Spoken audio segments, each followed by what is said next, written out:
ॐ वक्रतुण्ड महाकाय सूर्यकोटि समप्रभा निर्विघ्नं कुरु मे देव सर्वकार्येषु सर्वदा गुरुर्ब्रह्मा गुरुर्विष्णुः गुरुर्देवो महेश्वरः गुरुर्साक्षात् परब्रह्म तस्मै श्री गुरवे नमः।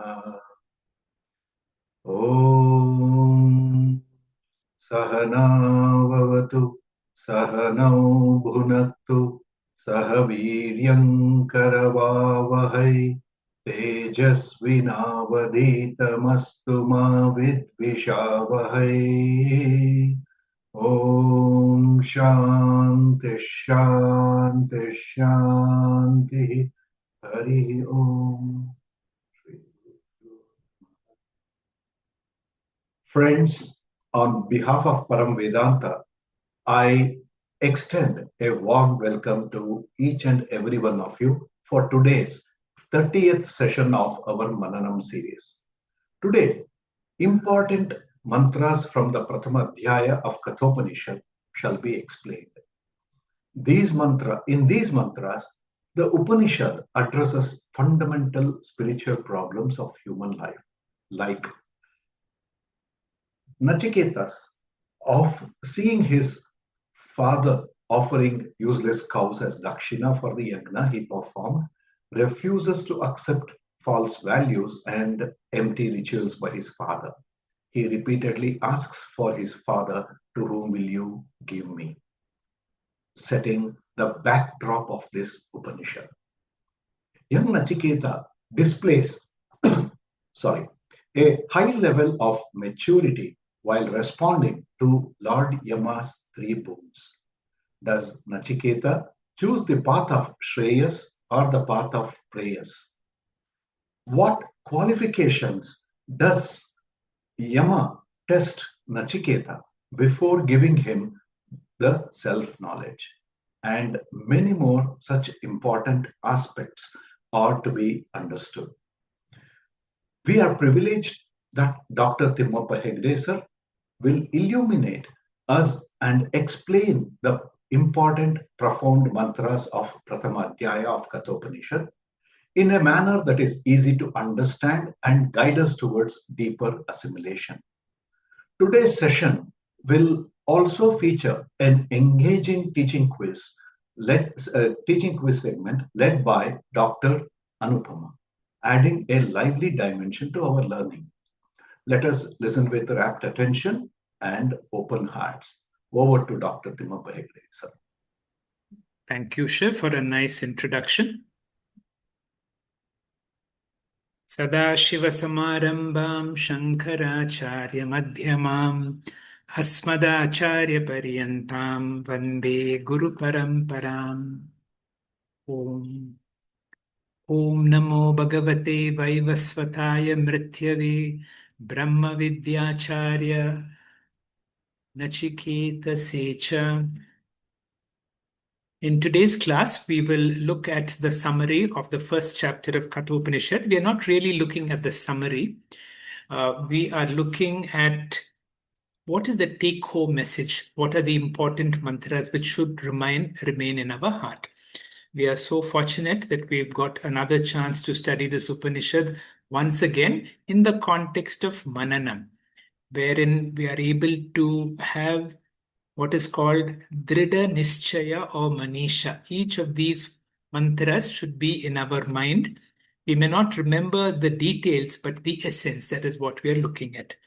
The Kathopanishad is also called Kathopanishad after the Rishi Kataka. It is part of Krishna Yajurveda. It has got 2 chapters. Each chapter has got 3 sections. So totally we have 6 vallis. The first chapter consists of 71 mantras. And in today's class, we will look at importance or the essence of those 71 mantras. Even before we go, the first section has got 29 mantras.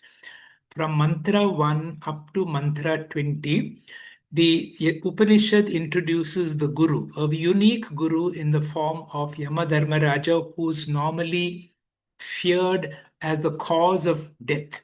And we will later understand that Yamadharmaraja can be the cause of our immortality. We will see a role model student in Nachiketa through a very popular story.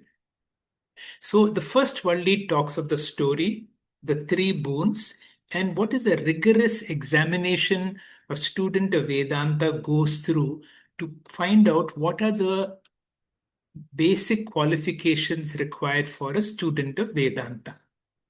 Through the study of Kathopanishad, there is one important message for all of us. We have three debts to fulfill.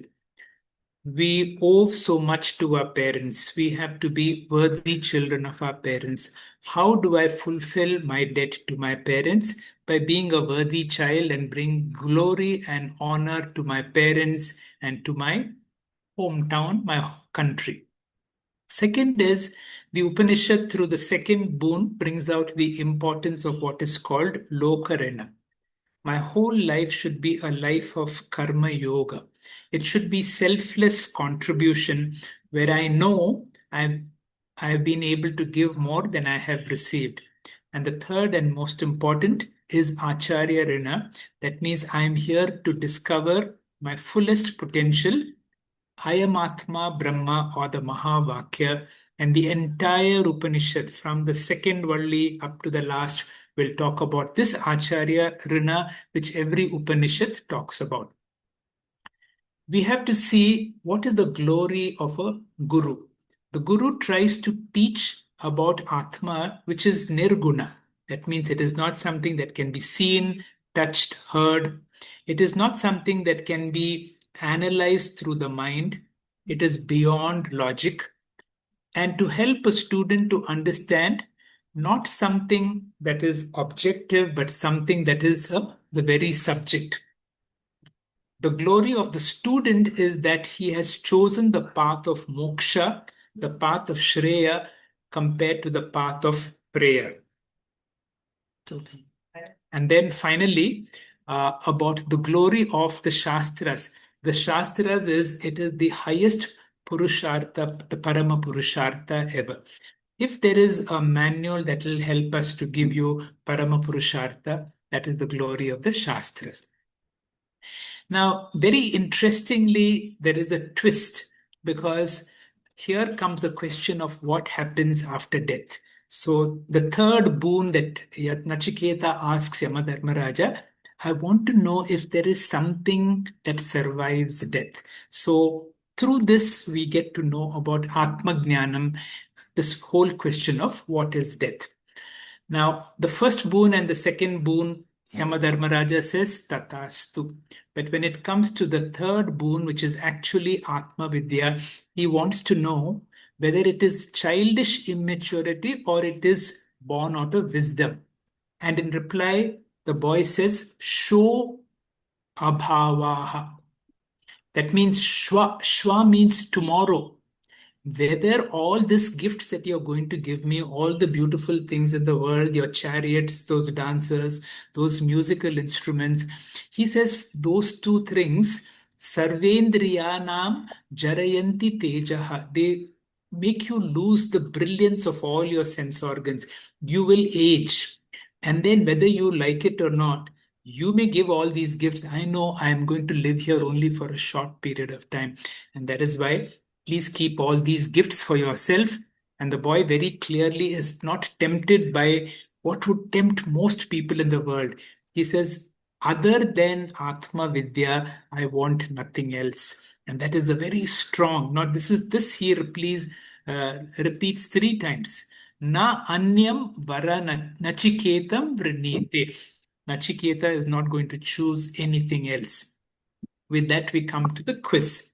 And through the quiz, I will go through very slowly. As Dr. Anupama asks these questions, I want you to also frame these answers in your mind. Normally, we go through very quickly. You have no time to think also. But today, we will go very slowly. Dr. Anupama, please. Shri Guru Bhyo Namaha. We have called this the Mananam series. So, what is Mananam? What do we understand by the word Mananam? We are in the path of Jnana Yoga. or also called Atma Jnana Yoga. That means we are all in the path of learning or getting knowledge about Atma. And this is done through a three-step method of Shravanam, Mananam, and Nididhyasanam. The teacher gives the knowledge, and the teacher's essential knowledge is you are that, Tat Tvam Asi. Now, when this knowledge is received, our mind is not able to comprehend that, and my intellect is not able to assimilate that. So lots of doubts come. Now, the whole process of discussing with your peers through this form of satsang, if I'm able to clarify all my doubts, and if my doubt becomes drida nischaya, it becomes a matter of conviction that nobody is able to now this has become part of my mainstream knowledge. That is what the whole ability to convert knowledge into a matter of conviction. Would you go ahead? This is what you just said. Mananam is the second stage of Vedantic sadhana following Shravanam. It's an intellectual process where doubts are removed, samshaya nivrittihi, about the teachings which have been received during Shravanam. Mananam converts intellectual knowledge or jnanam into a firm conviction, drida jnanam. So, Swamiji says that doubtful knowledge is useless. For example, if there is a wire lying down somewhere and somebody says it's a live wire, even if it's just a 1% doubt, we wouldn't go near it. So, also, if somebody says that water may be contaminated, we wouldn't dare drink it. So, Mananam, he says, is like using a scalpel of logic to remove a tumor of doubt. Next slide, sir. So we know that through Shravanam we get information and through Mananam we get knowledge. Then what is the need for Nididhyasanam or wisdom? Next slide, please.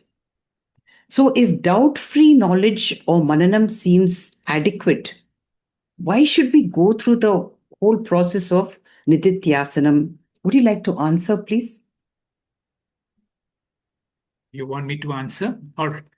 See, one of the problems of even though I know I am Atma Brahma, so this knowledge has now become a matter of conviction.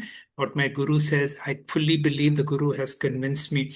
But then I have all my life lived as a jiva with all the sense of limitations. I continue to make mistakes. I continue to feel small when somebody insults me. So although I know what my teacher has said is true, I'm convinced and I can tell others also about it.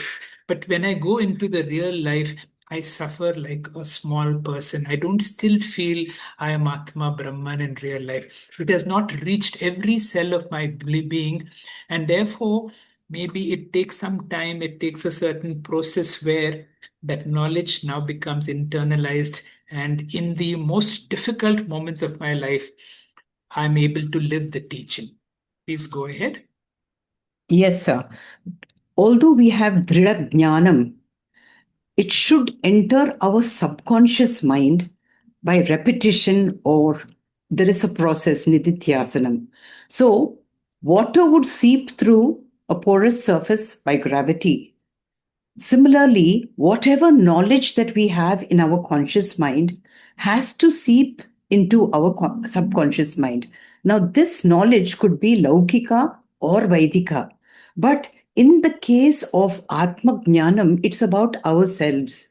So we have to generate sufficient momentum, even by a mere process of repetition, focus, concentration, so that this very sukshma akhanda akara vrittis enter our subconscious mind and become sukshma anuvrittis. As we have seen in Atma Bodha, he says, evam nirataram abhyastha Brahma eva asmiti, vasanas should be generated. And once these vasanas are generated, next slide, sir, we see that there is a transformation of our personality. The Brahma Vasana enters the subconscious mind and kind of displaces all the samsaric thoughts that we have in our mind. We then start identifying with Brahman. Next, sir. So, in this text, Yamadharma Raja has condensed the four Purusharthas, Dharma, Artha, Kama, Moksha, into two. He describes two margas. He says, Anyascha Shreya, Anyaschadu Eva Preya. The two margas are Shreya and Preya. Te ubhe nanarthe purusham sinitaha. They drag us, although they're equally available to us, they drag, sinitaha is they draw us into two very diverse kind of situations. Tayo shreyaha adadanasya sadhu bhavati. Those who choose the Shreya Marga become sattvic. They become sadhu purushas. And hiyate means downgrades. A process of degeneration happens. Arthat, from this glorious goal, for those people, preyaha vrinite, for those people who choose the Preya Marga. So, what are the main differences between these two margas? Now, if you see, one big difference is the Shreya Marga attracts 99.99% of people. Very rarely, I'm sorry, the Preya Marga attracts a lot of people. It is 0.0001% take to the Preya Marga. Who are these people? Sorry, Shreya Marga. Who are these people who go to the Shreya Marga? If there is something that has drawn us, what is that drawn? I remember that Mundaka mantra, Pariksha Lokan Karmachitan. Pariksha means if you have examined your life, if you've seen what is that you have really accomplished by doing all this karma after karma, that means you develop atripti karatvam, bandhakatvam, dukkha mishritatvam. You know that it is not really fulfilling. Fortunately, the Guru has come into our life and the Guru is able to show us that Vijnartam sa Guru meva abhigachet. So these are diametrically opposite. They take you in a virtually different directions. So we cannot have both. We have to give up one for the sake of the other. The path of prayer is for yoga kshema, to acquire and to possess or to preserve what? The path of Shreya Marga is when you devalue Dharma Artha Kama to a relative extent and to be able to pursue Jnana Marga. Now I know there is something my teacher is able to give me which can give me fulfillment and purnatva. So that is the path I would like to take. Yes, sir. Everything that you have said tabulated in this column, a quick revision. The Shreya Marga, as you said, is the Jnana or the Vidya Marga. The goal here is moksha. As we have just read, it makes a person sadhu, shobhanam bhavati. And the palam here is Bimbananda or Atmananda, which is the Paramarthika Ananda. And this is the desirable path. With Viveka, we know that this is the path we should follow. Although it is chosen by a few, it gives us inner strength, maturity, and mastery. It should be our primary Purusharthas being born as human beings. The Preya Marga, the diametrically opposite one, is the Karma Marga, also called the Avidya Marga. The goal here being Dharma Artha Kama. We have to be a bit deluded. We called Vimudas by Krishna. We are depriving ourselves of our moksha purusharthas by going onto this path. The Ananda here is Vishayananda, which is just a figment of Brahmananda.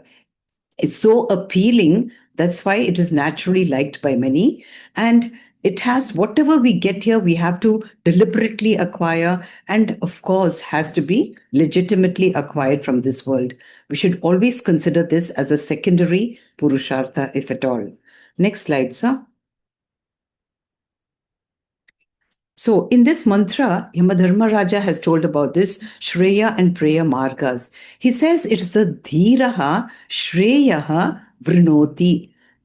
Considering by devaluing the Preya Marga, they choose, that means with understanding, they choose the Shreya Marga. And the Preya Marga, Mandaha Vrinoti, they are chosen by the not so intelligent, the Avivekis. So, despite the Shreya Marga being the superior one, why is it that a majority of us choose the Preya Marga? Are we all Mandas? See, we tend to follow everybody, what others do, and we don't think differently. What everybody goes to college, everybody takes a particular job, everybody gets married. We tend to do what everybody does. There is a rule which says if you always do what you always did, you will always get what you always got. And that is what it has been. Fortunately, for those of us who've been touched by a guru, and the guru will tell you that there is another marga. And that is why they say the marga of uh, Pariksha Lokan Karmachitana, 180-degree turn, where the guru will tell you, more possessions, more obligations, more transactions, more relations is not going to help you. You have to drop that, and I will help you to discover Purnatvam within yourself. Please answer.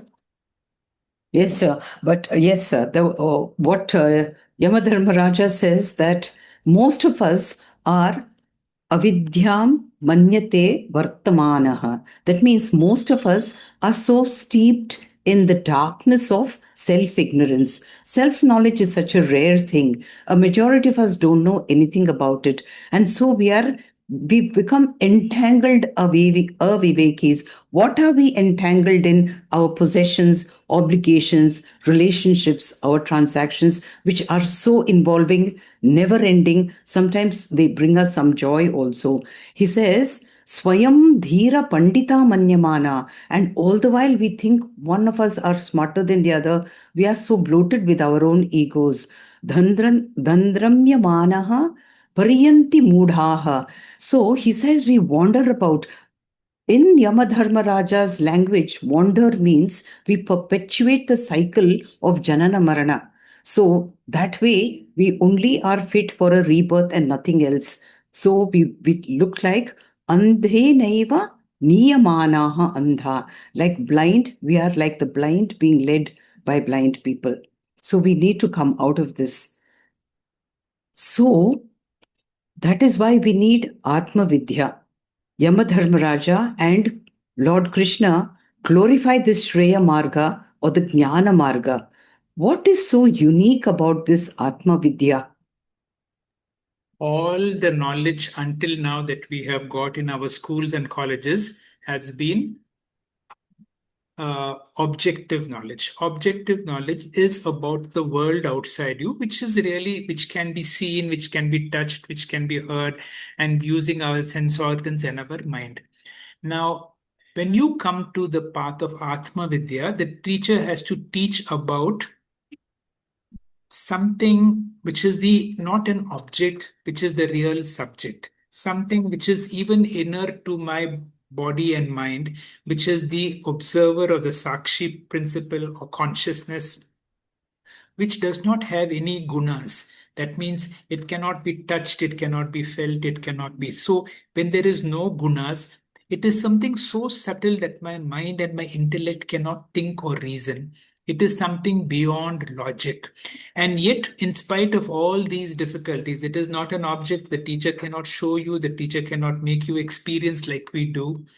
At the same time, the teacher wants you to know it is not something outside of you. It is not your body, it is not your mind. That is why the teacher has to again and again say, Neti, Neti, not this, not this, not this. Go on negating until you come to someone who cannot be negated. Ultimately, the teacher has to teach you something which is a new status about yourself. This is called praptasya prapti. In apara vidya, the objective knowledge, you acquire something. Here it is no question of acquisition. We are removing ignorance about our true nature. We are discovering a new status that I am not ordinary. I am extraordinary. I have the divinity which I admire in the Lord within myself. Please go ahead. Please clarify. Yes, so there's absolutely nothing more to say. But what we need to know about Atma Vidya are there are two unique aspects to it. Next slide, please. First is that the knowledge is extremely subtle. Why don't you touch on this slide also? Okay. So Vedanta points out that What you are seeking is yourself. That self-discovery becomes the greatest wonder. And Brahman is not a new substance revealed by Vedanta, but it is a status that I discover about myself. Aham Brahmasmi is a recognition of a fact about myself. So, two aspects of Atma Vidya, which is extremely unique, is that the knowledge is very, very subtle. So, what if it is subtle? We cannot receive this knowledge until our minds are perfectly tuned, as subtle. So, our minds have to be, in the words of Yamadharmaraja, Agraya and Sukshmaya. They should be extremely sharp, extremely subtle compared to the spear of Subramanyam. They should be wide. Wide means broad minded. You should be sharp and you should be subtle. Why is it so? Because we have to grasp without grasping. We only can grasp objects, but this is subjective. There's nothing to grasp. A teacher teaches without teaching. What can a teacher teach when something is achintyam, that cannot be thought about, or anirvedyam? It cannot be made into words of any sorts. And the student has to understand without understanding. What can he understand when they say, Vacho nivartante aprapya manasa? The words are bouncing off his mind because the mind is not subtle enough to receive it. And he gets liberation without getting liberated. That is praptasya prapti. He's already liberated. He only needs to realize that he is liberated. That is why even Krishna says it is a great wonder. He says, Enam, this Atma Vidya, Ascharyavat Pashyati Kaschan. Many people look upon it as if it is a wonder, and Ascharyavat Vadati Tataiva. Other people speak about it as if it is a wonder. Ascharyavat enam anyaha shrunoti. People hear about it as it is a wonder, but the greatest wonder, he says, kaschit evam shrutva api enam na vedaha. Even after shrunvantapi, listening to it so many times also, most people don't understand it. And Yamadharma Raja had said about most of us, shravanatapi bahubihi Enam na labhyaha. Enam means this Atma Vidya na labhyaha is not available for many people even to listen to it. They don't even know that this kind of a thing exists. Why? Because they are in the Preya Marga. And then Shrunvantaha api bahavaha enam na vityuhu. Even if by accident they come onto this path, repeated listening does not get them the knowledge. Then he describes the Atma Vidya teacher. He says, Ascharyavat Prokta. It is a great wonder that a person who has this knowledge even attempts to communicate it. Kushalaha asya labdha. He should have been such a skilled, Kushala is skilled, a wonderfully skilled person has got this knowledge, the teacher. And then he describes the student. He says, Kushalanusishtaha, even taught by this great skilled teacher, this great Atma Vidya, Ascharya Jnata. It is a great wonder that any student can even get this knowledge. So that is Atma Vidya that we are trying to get in the Shreya Marga. So, in this entire process, we sense that there is a great emphasis on Acharya, which seems to be more than the Shastram. Can you explain why? I want you to also think our tradition gives more emphasis on the Acharya than on the Shastram. The reason being, Shastram without the Acharya can lead to a lot of misconceptions. And it requires not an ordinary an Acharya who lived the teachings, who is an embodiment of the teaching. That is what is called a Brahmanishta. And also who has the ability to communicate, who was a student himself. At one time, he did not know, and now he knows. He knows our mind, and he knows to be able to take our mind to the level of his mind. So that kind of Acharya, so an Acharya should is necessarily an Acharya because he used the scriptures. So when you speak about Acharya, it means Acharya plus scriptures. Shastra means only Shastra. That's why we would like to prefer Acharya plus Shastram. And the teacher is now able to communicate not just the Shastram, but his own conviction that what I'm going to teach is absolutely true for me. And such a teacher is called Ananya Prokta, the one whose teaching is not apart from the teaching. Please go ahead. So this is exactly what you said. Shastras can exist without Acharya. If Shastras are emphasized, a person, if it is not emphasized, and a person can go into self study without a guru, and there's a high risk of misunderstanding because it is the Acharya who has the skill to communicate the Shastras. And whenever you say the word Acharya, it includes the word Shastra because the Acharya lives the Shastra. He's an embodiment of Shastra. The Guru must know he is Atma, and only then he can confidently say Aham Brahmasmi or Tattvamasi to the student. He must be a Shrotriya. He should know the method of revealing Brahman. He should know that Brahman should not be objectified through any examples. This is the Sampradaya. He follows the Guru Shishta Krishya Parampara. So, when Yamadharmaraja wants to describe this teacher, he glorifies him in this great mantra where he says the teacher is an expert in the communication of the non communicable. He says, Eshaha. Eshaha means this Brahma Vidya Chintyamanaha Bodha has got various interpretations in the various schools of philosophies. Therefore, narena avarena na suvigneyaha. Narena avarena means when taught by a very mediocre teacher, na suvigneyaha, it is not easily understood. Therefore, we need an Ananya Prokta. Ananya Prokta is a person who knows that he is not different from Brahman. That means he totally lives as though he is Brahman. When taught by an Ananya Proktaha, Atra, in that situation, Nasti Agatihi, there is no chance of misunderstanding. Why is this so? Because he says Atma is Aniyan Anupramanat. It is subtler than the subtlest and it is Atharkyam. It is beyond logic. Difficult to understand.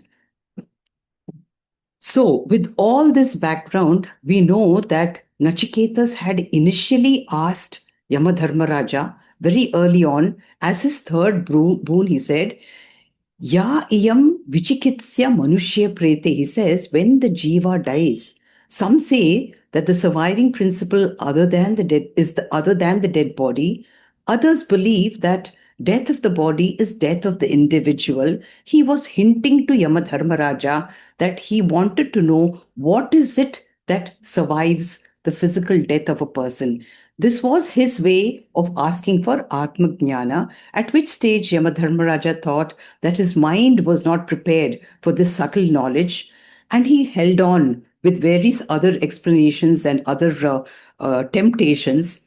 But later on, Nachiketas asks him again, Anyatra dharmat, anyatra adharmat. I want to know about that Brahman, which is beyond dharma and adharma, beyond cause and effect, which is Kala Atita. At this stage, Yamadharma Raja felt that he was mature enough for this knowledge, and he gives a one syllable answer, which is enough to enlighten anybody who is sensitive enough. What was the answer given by Yamadharma Raja? He gives a big sentence. He says that which people take to brahmacharya, that they renounce everything. And that answer is Om.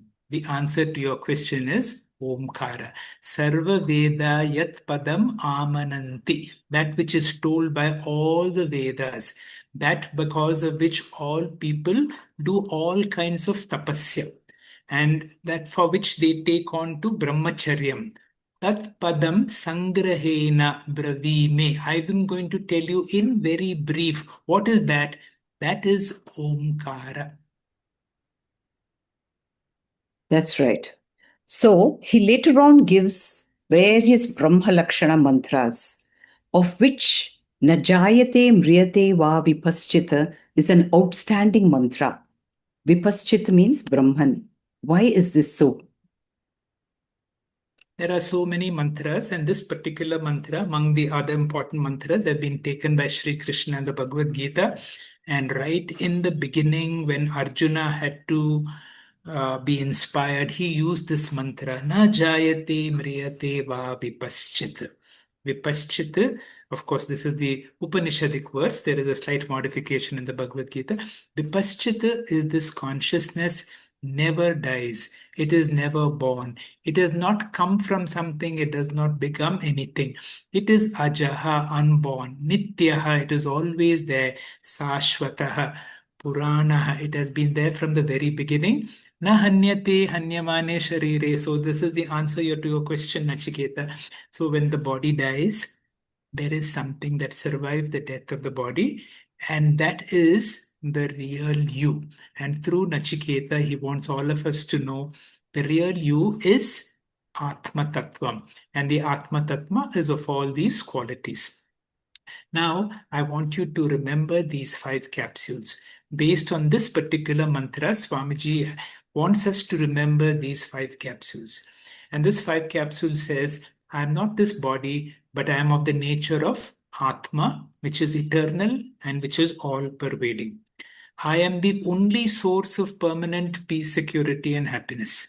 I don't have to look for it outside. The real peace, security, and happiness is in me as Atma.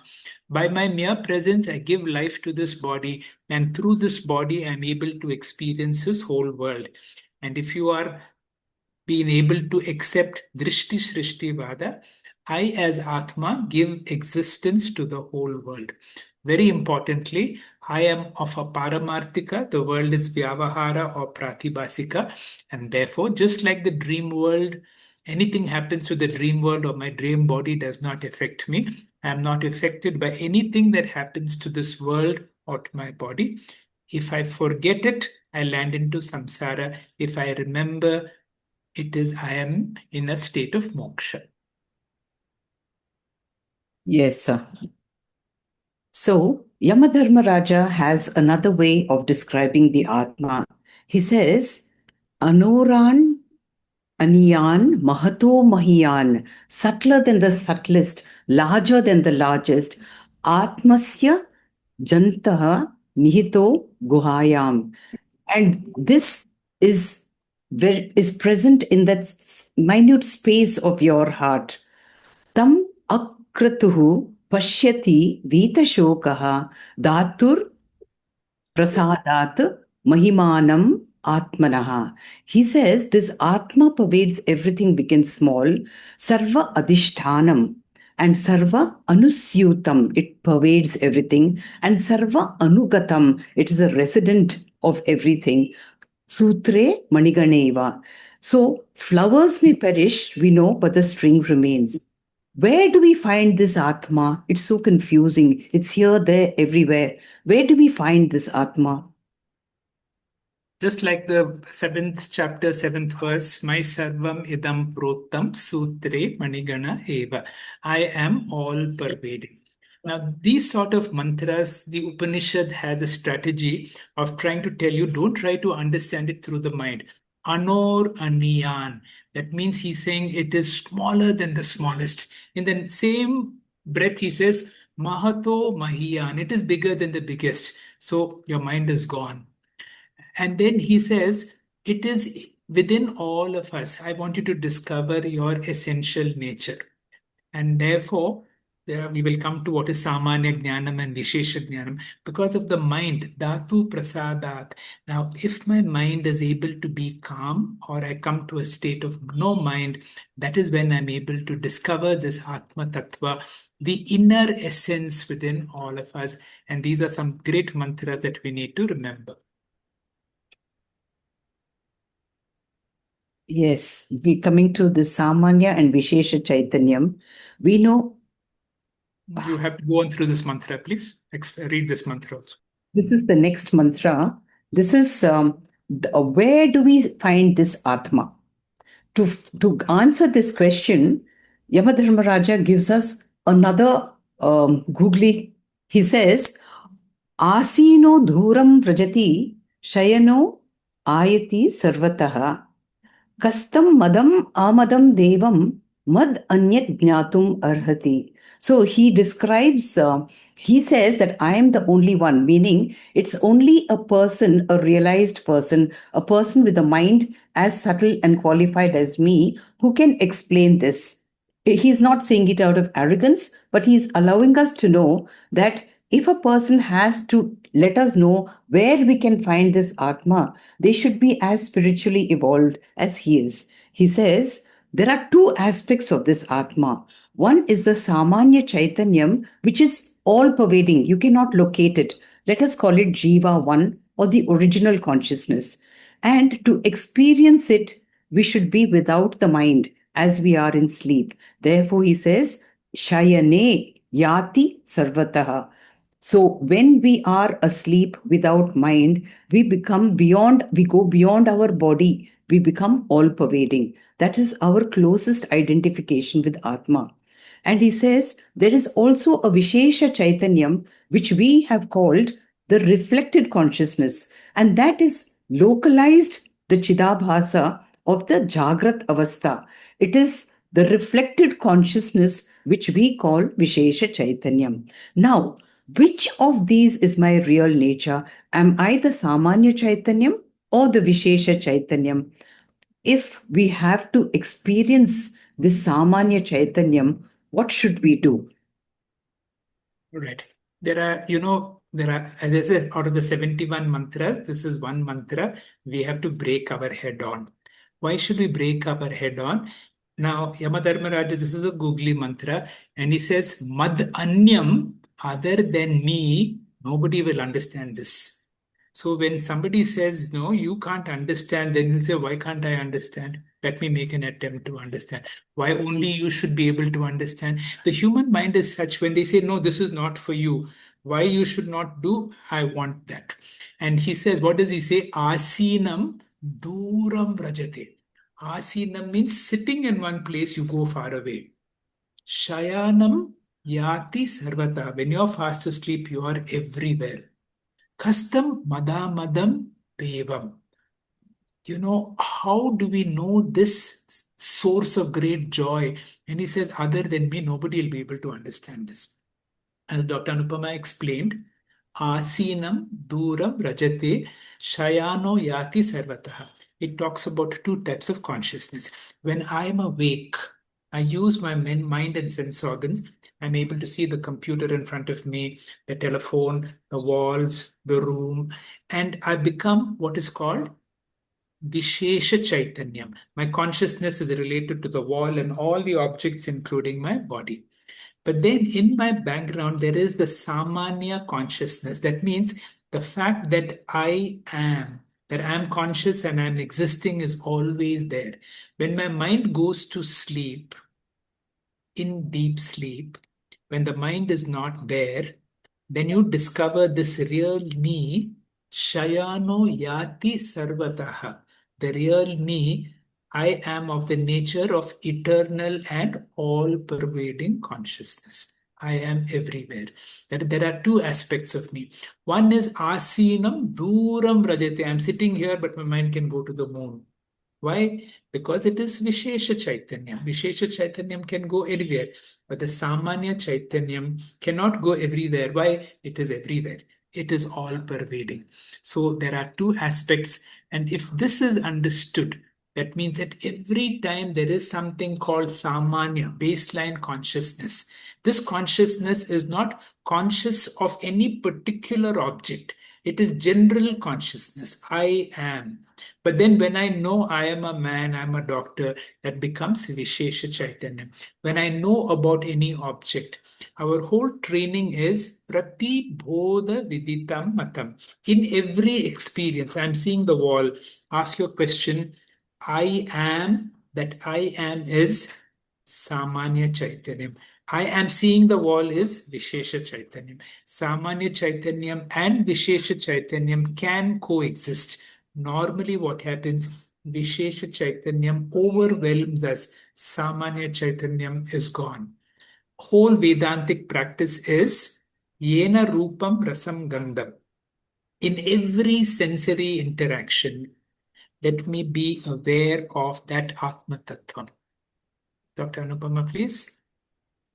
Exactly. So, how do we, suppose we want to experience Samanya Chaitanyam, what should we do? We had this example of the mind being the mirror, the original consciousness, Samanya Chaitanyam, and the reflection being the reflected the Vishesha Chaitanyam. If you want to abide in the Samanya Chaitanyam, what should we do?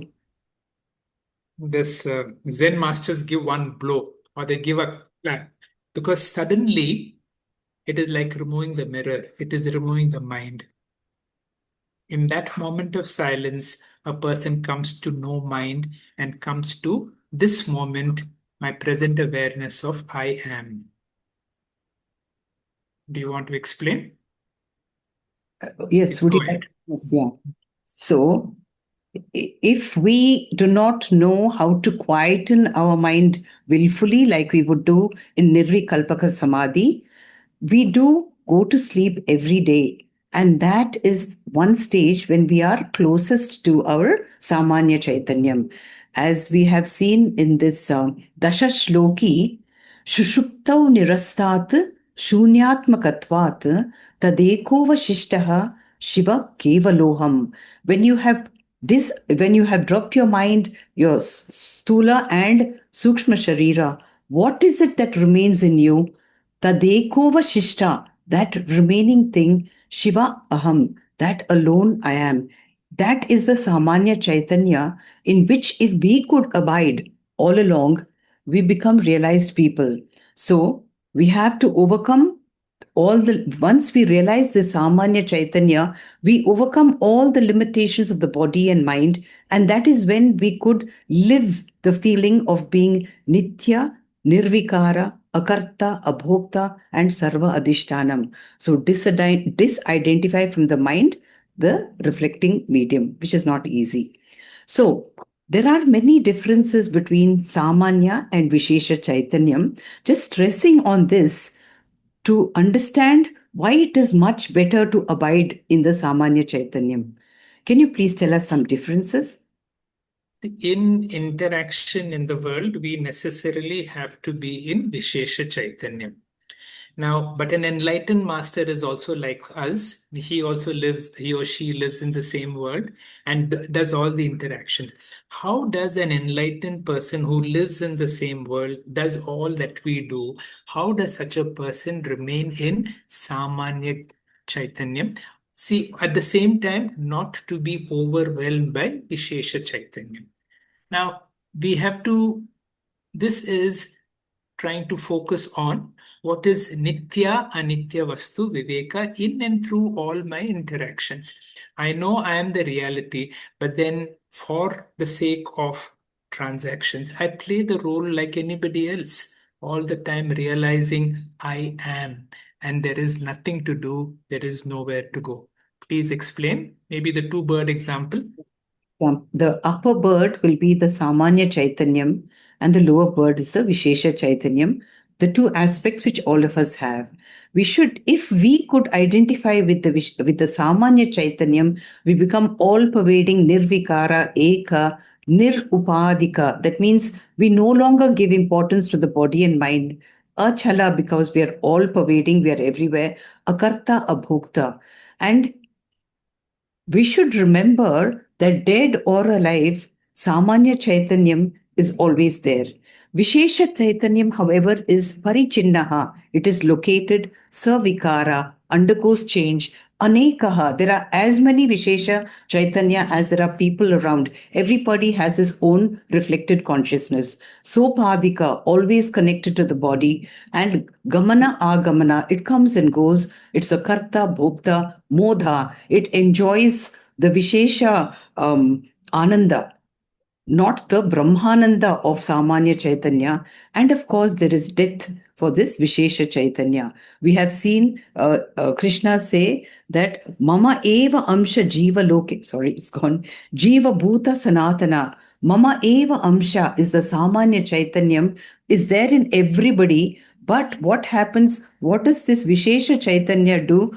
It is Prakriti Sthani Indriyani Kashati. At the time of death, it's only the Sukshma Sharira that is leaving the body and going away, but the Samanya Chaitanya is always there, dead or alive. Next, please. So, does the Samanya Chaitanya coexist with Vishesha Chaitanya?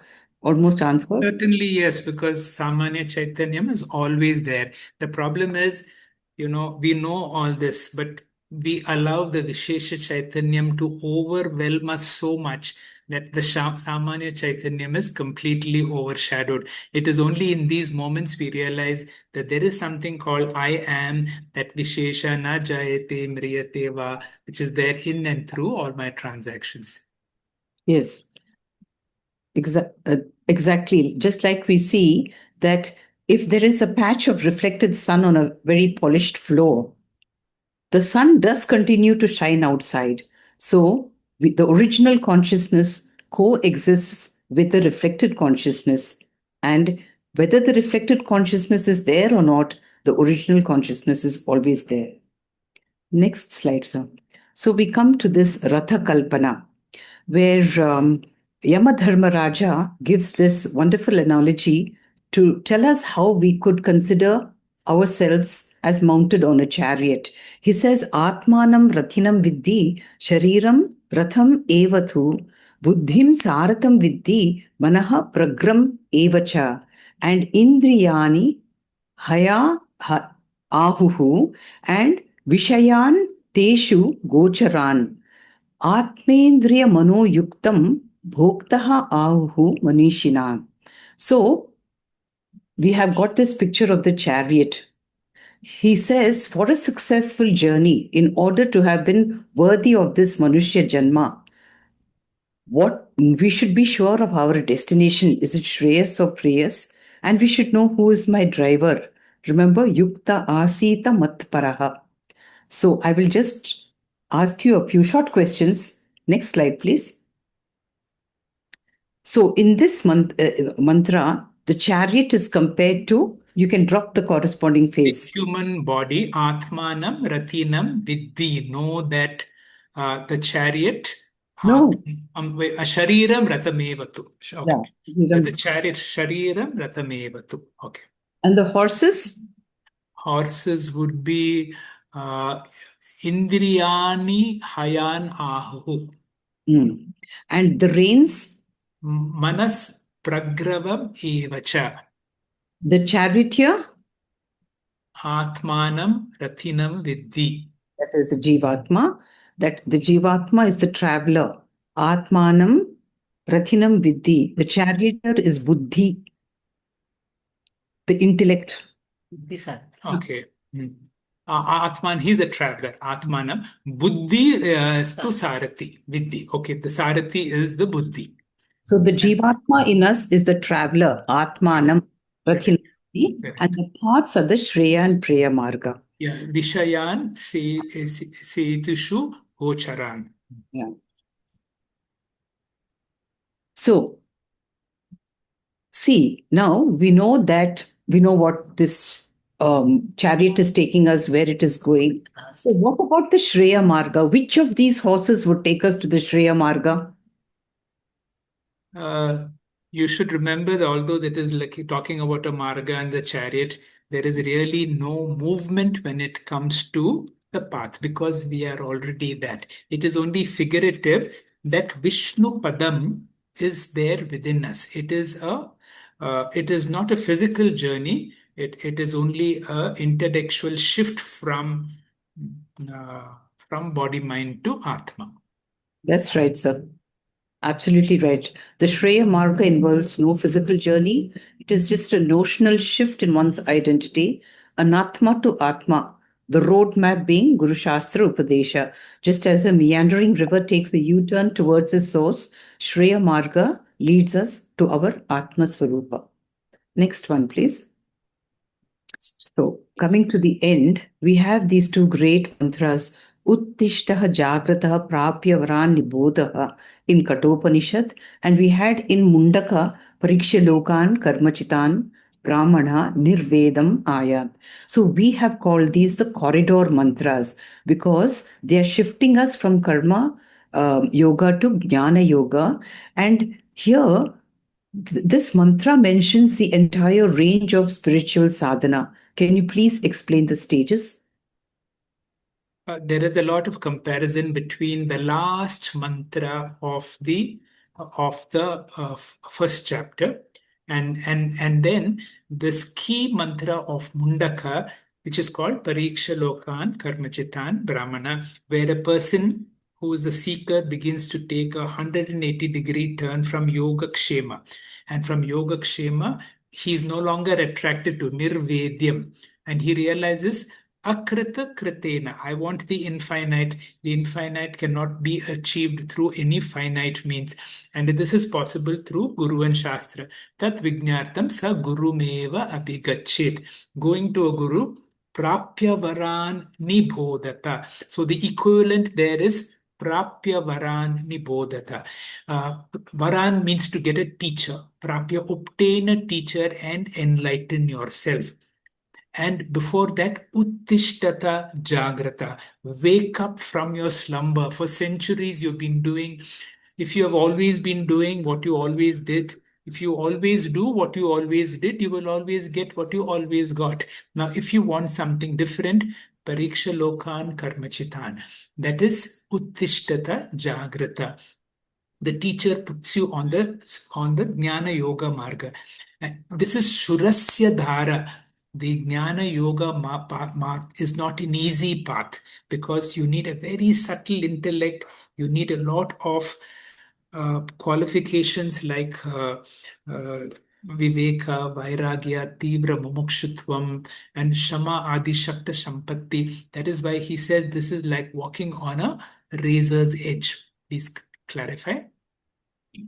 There's really nothing to say. You want me to read it out? No, you can go to this. Okay, all right. Okay, I will only touch on this. So ultimately, it is to erase. That is why Swami Vivekananda touched on this mantra, and he said, "Approach the great ones, and enlighten yourself." This is not an easy path; it is a difficult path. If there is anything else you want to add on to it, please tell us. Nothing, sir. Kshurasya Dhara. It is difficult. It is difficult, but still worth it because the goal is Brahmananda is what we should be our target, not Vishayananda, which has so many ups and downs. So go through the difficult path and get the goal. Shri Gurubhyo Namaha.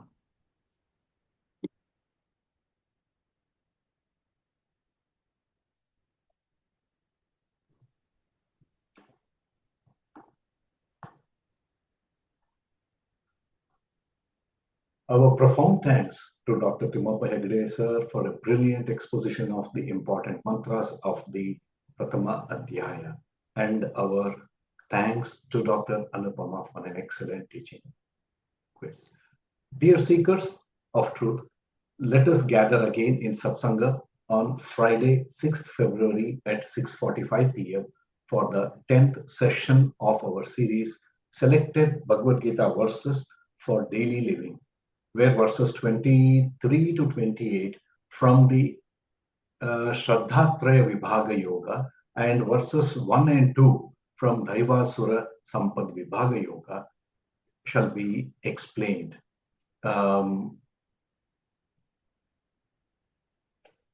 Remember to join us to understand more and be thrilled with the teachings of Bhagavan Sri Krishna. Let us chant the Shanti Mantra and conclude the session.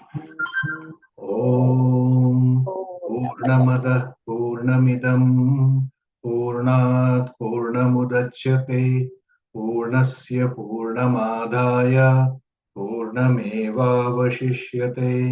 ॐ शान्ति शान्ति शान्तिः हरिः ॐ श्रीगुरुभ्यो नमः हरिः ॐ